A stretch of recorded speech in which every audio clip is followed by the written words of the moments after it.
Well, this house sitting gig came at just the right moment because I'm flat broke and waiting for a bank transfer.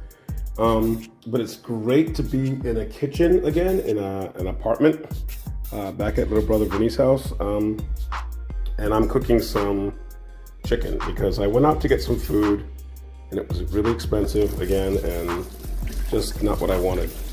So again, it's very important to make sure you thoroughly clean off the chicken. Raw poultry, any kind of raw poultry needs to be cleaned off thoroughly. That has already been. And you constantly are washing your hands while you're working with this as well. I've already pre-cut up my garlic, because we start everything with garlic and onions, and we're doing some mushies. I was given a couple of these in the hostel in Antwerp about a week and a half ago, and they've just been in my backpack, so I'm going to try that tonight. I don't really know, have no clue really how to use this oven microwave. I hope it's a combination oven microwave because I just saw a tutorial on YouTube. Hey, and I'm gonna wing it and see if I can figure it out. I love the shopping here because it's the same in the States and other places, but you got this coleslaw here, and this is just a bag of all this great veggies and herbs and stuff. Not herbs so much, but like green onions and carrots and whatnot. So for about $45, I got enough food for, let me just show you what else I got. Enough food for at least 5 days of eating. I'm gonna wash my hand again because I've been touching that chicken. But I've got that made up for this morning, my breakfast, which was at about 1 o'clock this afternoon. So for $45, I got a couple of hamburger patties. I've got the chicken, I've got a bag of spinach down there, all those mushrooms, the blueberry, the apple. This stuff was already here. And a block of Gouda. Oh, and they have balsamic here, really good balsamic, but I've just been craving some kind of Americana, and that's really good ranch.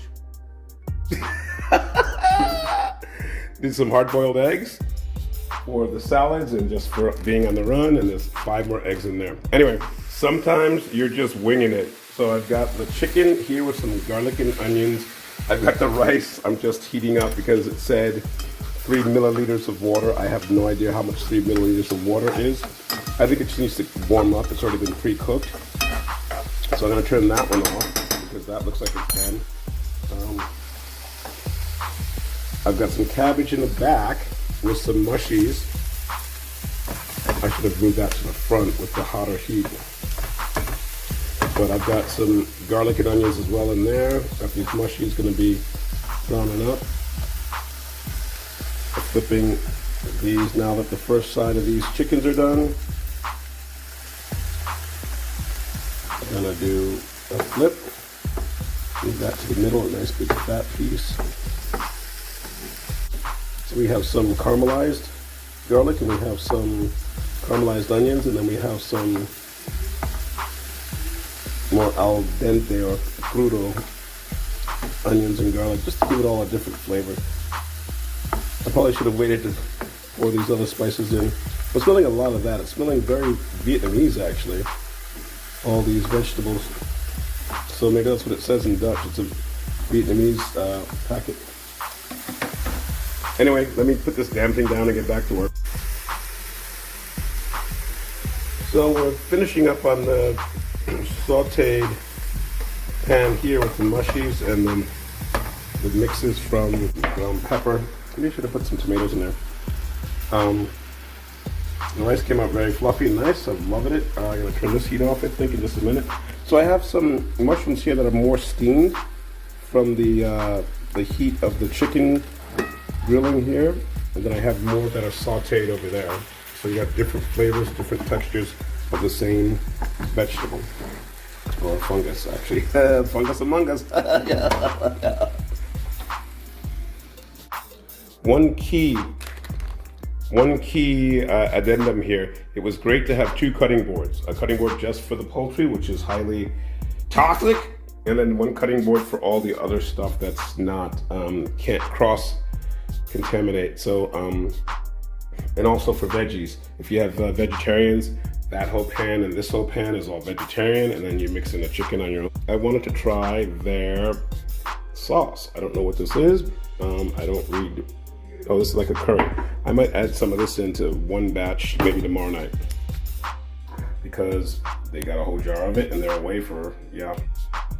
And so the chicken does not, what we do is we cover the pan with the chicken.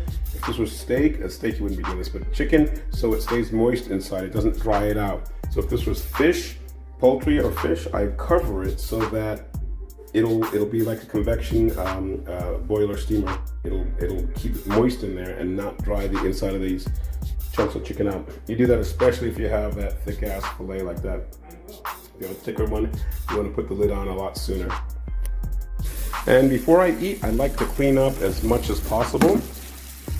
I'm not gonna let this knife dry in that rack. I dry knives immediately, but everything else you wanna clean. This has got chicken goo on it. So I'm gonna clean all this, wash my hands thoroughly, and then sit down and eat. So to avoid maggots or other flying stuff, the chicken crap is on this or something like this. I put it in my used up bag, and I'm gonna wrap that up really tightly and then put it in the trash can or take it right out of the house immediately. If you're cooking fish or chicken, I tend to get rid of the stuff immediately. That's where the chicken came in. That'll go out with this. If you put it in there, 3 days later, you'll have maggots, you'll have flies, you'll have a bunch of other wonderful vermin that you don't really want. You all know that, those of you who cooked any days in your lives. Days of our lives. Great soap opera. What's Marlena doing these days? This stuff tastes fantastic. So I'm going to add some of this to one batch of this tonight.